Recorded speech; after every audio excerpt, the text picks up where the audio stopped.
नमस्कार दोस्तों, मैं श्रवण आप सभी का स्वागत करता हूं अपने YouTube चैनल परीक्षा रात्रि में। इस वीडियो में हम हर्यक वंश के बारे में जानने का प्रयास करेंगे। इससे पहले वाले वीडियो जो नहीं देखे हैं, जाकर के उनको पहले देखिए। उसमें हम मगध का उत्कर्ष कैसे हुआ है, इनको समझने का प्रयास किए हैं। वो वीडियो काफ़ी इम्पोर्टेंट होने वाला है, तब जाकर के आज के वीडियो समझ में आएगा। तो शुरू करते हैं, आप सभी बने रहिए, कॉपी कलम निकालिए और नोट करते रहिए। ये हर्यक वंश जो है, इसका सबसे इम्पोर्टेंट पॉइंट लिखिएगा। ये जो है कि पितृहंता वंश है। क्या है? इसे पितृहंता वंश कहा जाता है। इसे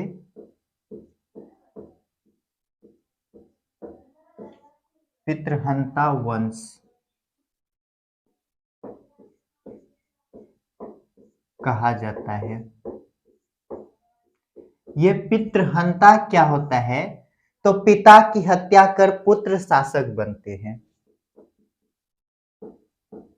पिता की हत्या कर पुत्र शासक बनते हैं।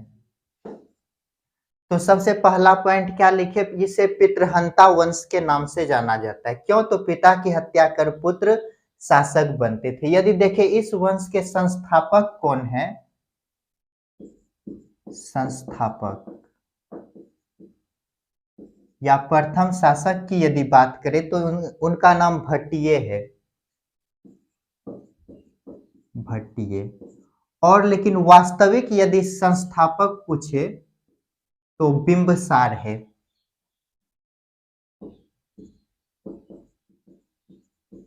वास्तविक संस्थापक कौन है? बिंबसार। ये कौन है? तो पुत्र है। पुत्र।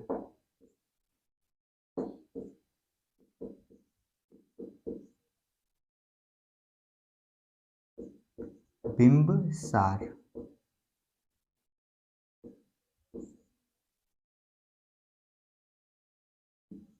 इसके दरबार में एक राजवेद रहते थे, जीवक। राजवेद जीवक। इन्होंने बुध और अवंती के राजा, बुध प्लस अवंती के राजा कौन थे? तो प्रद्योत।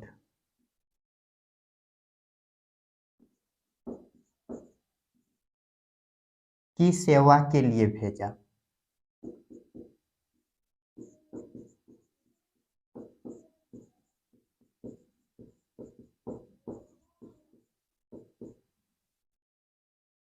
यदि देखें, इसकी राजधानी कहाँ था? राजधानी राजगीर।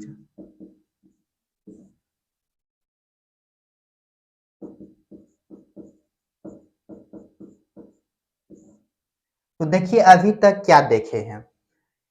हर्यक वंश के बारे में जानने का प्रयास कर रहे हैं। तो इसे क्या कहा जाता है? पितृहंता वंश कहा जाता है। क्यों कहा जाता है? क्योंकि पिता की हत्या कर उसके पुत्र क्या बनते थे? शासक। इसीलिए इसे क्या कहा जाता है? पितृहंता वंश। इसका संस्थापक कौन है? तो भट्टिये है। हर्यक वंश का संस्थापक कौन है? भट्टिये। और वास्तविक संस्थापक कौन है? तो पुत्र। कौन? बिंबसार। इसके यहाँ बिंबसार जो है, इसके यहाँ एक राजवेद रहता था जिसका नाम क्या है? जीवक। इसे जो है कि बुध और अवंती के राजा कौन है? तो प्रद्योत जब पांडु रोग से ग्रसित होते हैं तो इनकी सेवा के लिए इसे भेजा गया। अर्थात बुध और अवंती के राजा प्रद्योत के यहाँ किसको भेजा? राजवेद जीवक को सेवा के लिए। इन्होंने राजधानी किसे बनाया? तो राजगीर, जिसे गृह वज्र भी कहते हैं। इनको नोट कीजिए। अब देखते हैं इनका वैवाहिक संबंध कैसा था। चलिए इसको मिटाते हैं और आगे देखते हैं।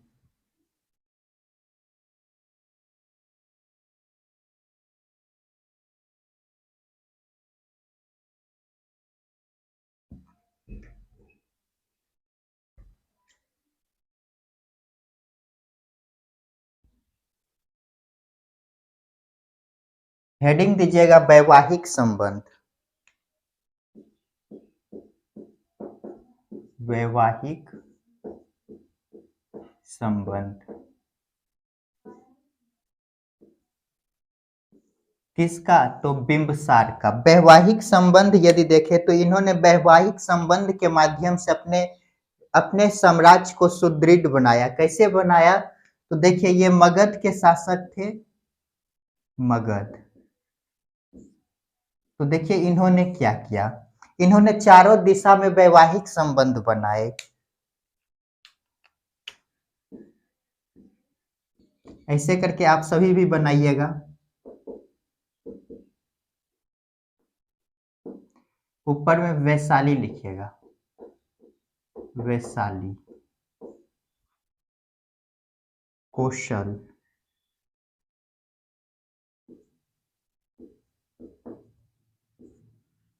अवंती, पंजाब। पंजाब को ही भद्र कहा जाता था। यहां से एक पॉइंट याद रखिएगा, यहाँ पर क्षेमा या खेमा से शादी किए। किससे शादी किया? क्षेमा या खेमा से। क्षेमा या खेमा। यहाँ अवंती में चंड प्रद्योत की सेवा के लिए किसको भेजा? राजवेद जीवक को।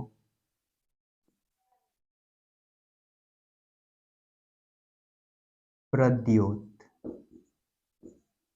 पांडु रोग से क्या होते हैं? ग्रसित। पांडु रोग से जब ग्रसित हुआ तो किसको भेजा? जीवक, राजवेद जीवक को भेजा।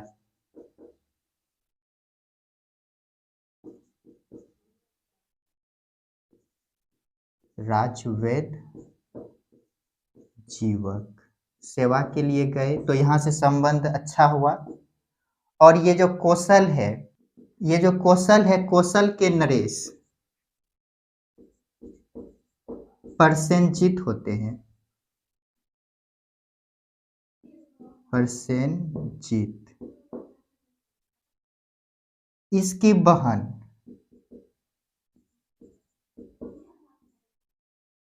कौशला देवी से शादी होता है।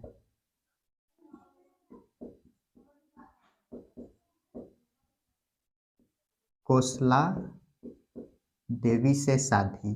जब कौशला देवी से शादी हुआ तो दहेज में इसे इसे काशी दिया जाता है। तो यहीं पे लिखिएगा दहेज। दहेज में क्या मिला? काशी।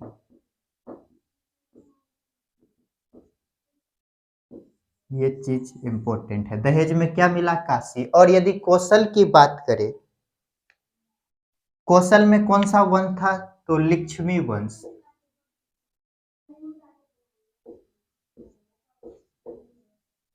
लिच्छवी वंश। ये जो लिच्छवी वंश है, यहाँ चेटक की पुत्री चेलना से शादी होता है। चेटक की पुत्री चेलना।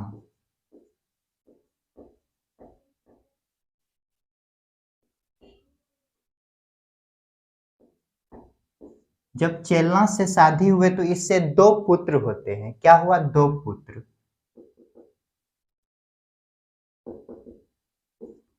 2 पुत्र जिसका नाम है हेल और वेहेल। हेल और वेहेल।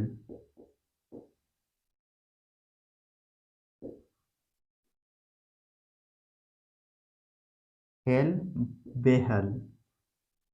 जब इससे 2 पुत्र की शादी हुए तो इसे जो है कि इसके नाना के द्वारा इसे 16 लड़ियों का हार दिया गया। क्या दिया गया इन दोनों नाती को? तो यहाँ पे लिखते हैं इसको, 16 लड़ियों का हार प्लस सेचनक हाथी। सेचनक हाथी, ये सेचनक हाथी क्या होते थे? काफी शक्तिशाली। तो देखिए, जब पुत्र से शादी हुआ, जब बच्चे हुए तो क्या दिया? 16 लड़ियों का हार प्लस सेचनक हाथी। तो देखिए इसके आगे 2 पॉइंट लिखते हैं, उसके बाद समझेंगे। ये जो बिंबसार है इसे जो है कि जैन साहित्य में इसे श्रोणिक कहा गया है। जैन साहित्य में क्या कहा गया है? श्रोणिक।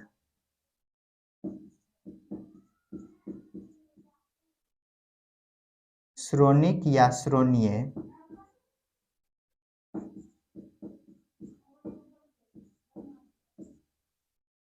ये जो है कि बौद्ध और जैन धर्म के समकालीन थे।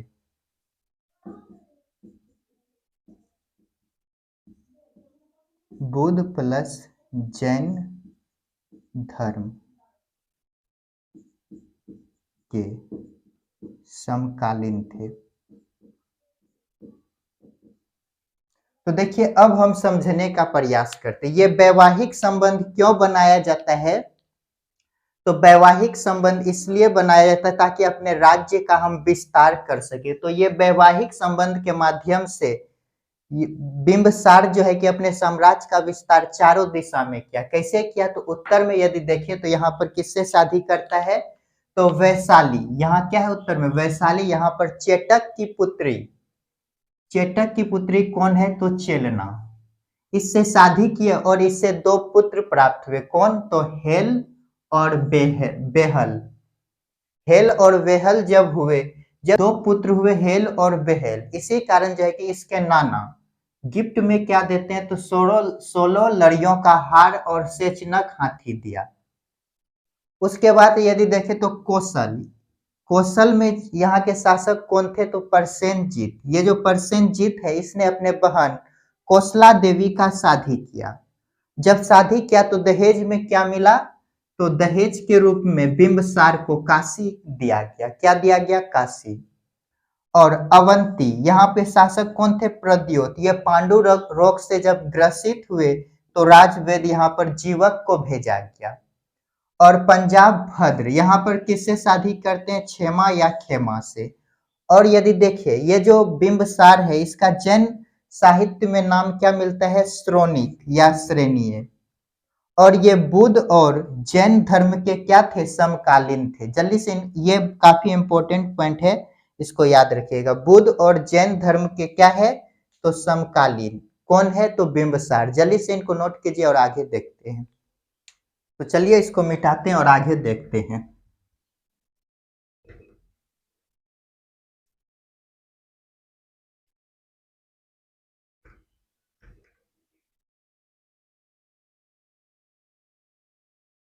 इसके ये जो बिंबसार है इसकी हत्या कर अजात शत्रु शासक बना। कौन बना? अजात शत्रु।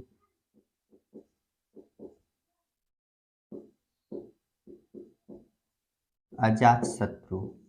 ये जो अजात शत्रु है इसी के समय क्या होता है? पहले बौद्ध संगीति का आयोजन हुआ।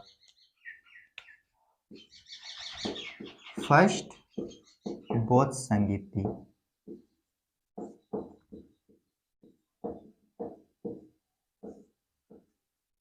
इसका अन्य नाम कुर्निक मिलता है।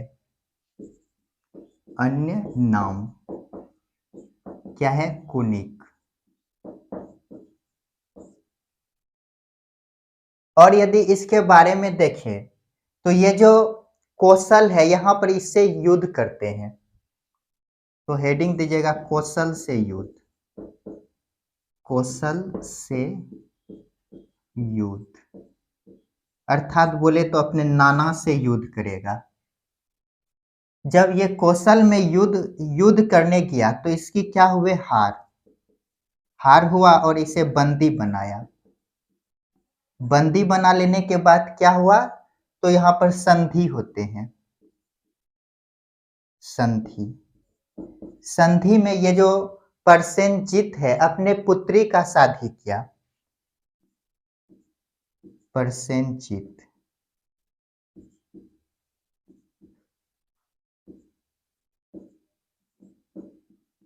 अपने पुत्री बाजीरा से इनका शादी किया।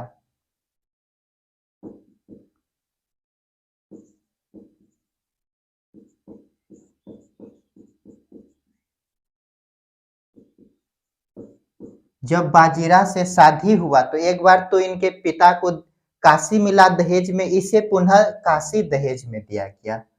तो दहेज में क्या मिला? दहेज में पुनः काशी मिला।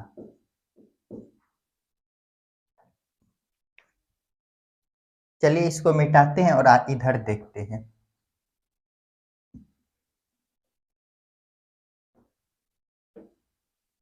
अब देखते हैं वैशाली से संघर्ष।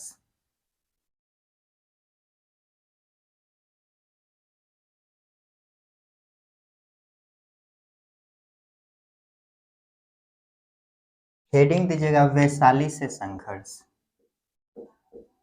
वैशाली से संघर्ष।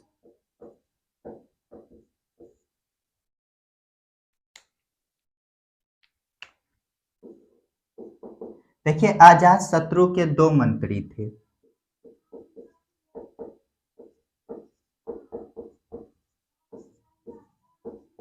दो मंत्री सुनिधि और वत्सकार।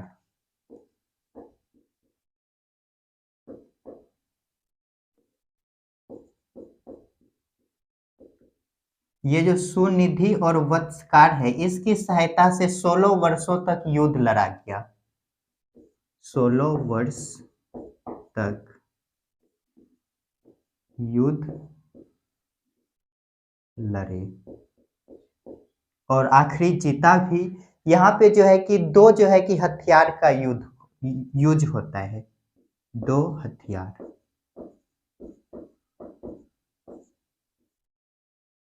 रथ मूलक और महाशिला कंटक। रथ मूलक, महाशिला कंटक।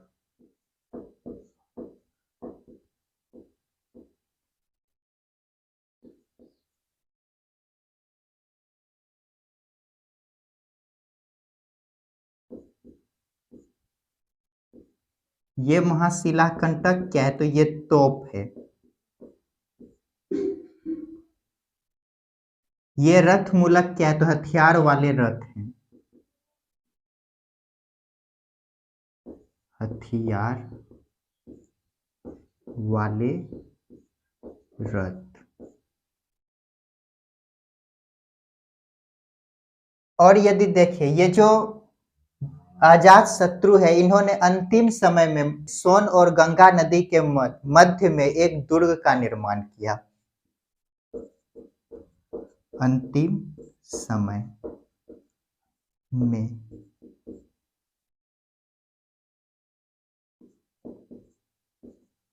पाटलिपुत्र का के महत्व को समझते हुए क्या किए? सोन और गंगा नदी के बीच, सोन प्लस गंगा नदी के बीच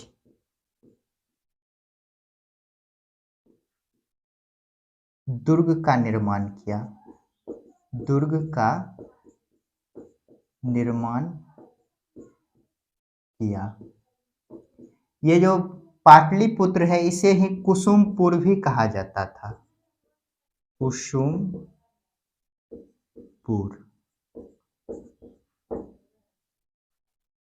तो देखिए अभी तक क्या देखे, अजात शत्रु के यदि बारे में देखें तो इसके समय क्या हुआ? तो पहला बौद्ध संगीति का आयोजन किसके समय हुआ? अजात शत्रु। इसके अन्य नाम क्या है? तो कुनिक। क्या है अन्य नाम? कुनिक।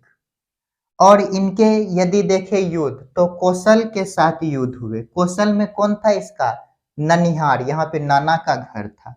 तो इसमें इसका अजात शत्रु का हार हुआ और इसे बंदी बना लिया गया। क्या किए? बंदी बना लिया। और बंदी बनाने के बाद संधि होता है, और संधि के तहत ये जो प्रसेनजीत थे अपने पुत्री वाजिरा का शादी किया। पुत्री का शादी ही क्यों होता है? क्योंकि ये वैवाहिक संबंध अच्छा बना रहे, नहीं तो ऐसे यदि छोड़ देंगे तो हो सकता है फिर युद्ध करे, तो इसीलिए जो है कि संधि के बाद अपने पुत्री का और या किसी से शादी कर दिया जाता था। तो दहेज में क्या मिला, तो पुनः काशी मिला। ये जो अजात शत्रु है, इसके पिता को भी क्या मिला था, काशी मिला था दहेज में, इसे भी क्या मिला, पुनः काशी दहेज में मिला। और वैशाली से संघर्ष यदि देखें तो कैसे हुआ, तो अजात शत्रु के दो मंत्री थे, कौन, सुनिधि और वत्सकार। इन दोनों की सहायता से 16 वर्षों तक युद्ध लड़ा और जीता। यहाँ पे दो हथियार का उपयोग किया गया, कौन कौन, तो रथ मूलक और महाशिला कंटक। रथ मूलक क्या है, तो ये हथियार वाले रथ हैं, और महाशिला कंटक क्या है, तो ये तोप है। और अंतिम समय में ये जो है कि अजात शत्रु पाटलिपुत्र के महत्व को समझा और सोन और गंगा नदी के बीच में एक दुर्ग का निर्माण किया। ये जो पाटलिपुत्र है, इसका नाम उस समय क्या होता था, कुसुमपुर। जल्दी से इनको नोट कीजिए और आगे देखते हैं। तो चलिए इसको मिटाते हैं और आगे देखते हैं।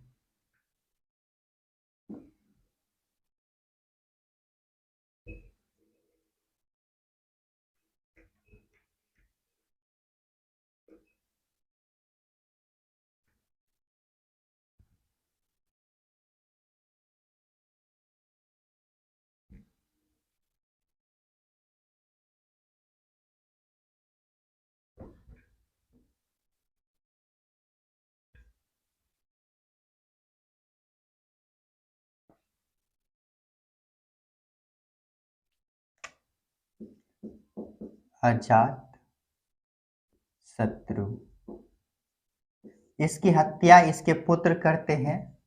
हत्या कौन किया, तो पुत्र का नाम क्या है, उदाइन या उदयभद्र।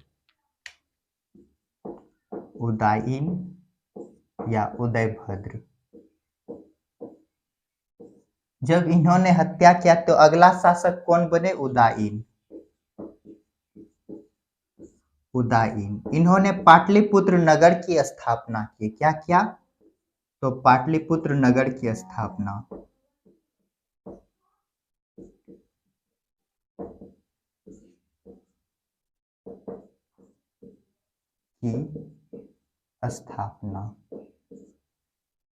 स्थापना कर इसे राजधानी बनाया।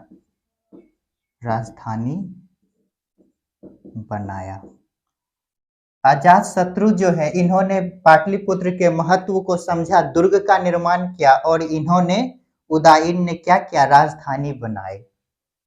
और ये जो उदाइन है, इसके बाद अंतिम शासक यदि देखें, अंतिम शासक नागदर्शक बना।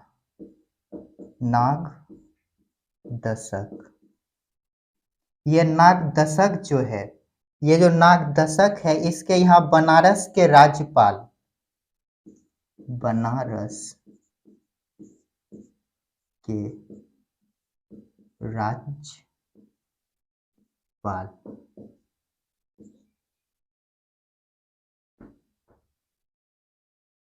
बनारस के राज्यपाल का नाम क्या है, शिशुनाग।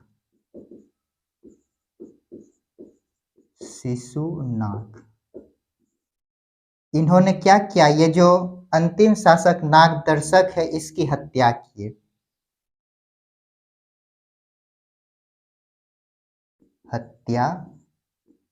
किया। और हत्या करने के बाद इन्होंने किस वंश की स्थापना की, तो नागवंश की नींव डाली। तो देखिए अभी तक क्या देखे, अजात शत्रु, इसका पुत्र उदाइन या उदयभद्र द्वारा हत्या किया गया। और उदाइन जब शासक बना तो इन्होंने पाटलिपुत्र नगर की स्थापना की और राजधानी बनाया। जबकि ये जो अजात शत्रु है, पाटलिपुत्र का महत्व देखते हुए नदी के किनारे था, तो इसे यहाँ पर दुर्ग का निर्माण किया, इन्होंने यहाँ पे राजधानी बनाया। और अंतिम शासक कौन बने, तो नागदशक। इसके समय बनारस के राजा शिशुनाग द्वारा इसकी हत्या कर दिया जाता है और नाग वंश की स्थापना किए और नींव डाला। तो ये नाग वंश के बारे में कल देखेंगे, जल्दी से नोट कीजिए। तो दोस्तों आज के लिए इतना ही, मिलते हैं नेक्स्ट क्लास में। आप सभी खुश रहिए, पढ़ते रहिए, अपने माता पिता का सम्मान कीजिए और यदि मेरा वीडियो आप सभी को पसंद आता है तो लाइक शेयर कमेंट साथ ही सब्सक्राइब कीजिए। तो मिलते हैं नेक्स्ट क्लास में।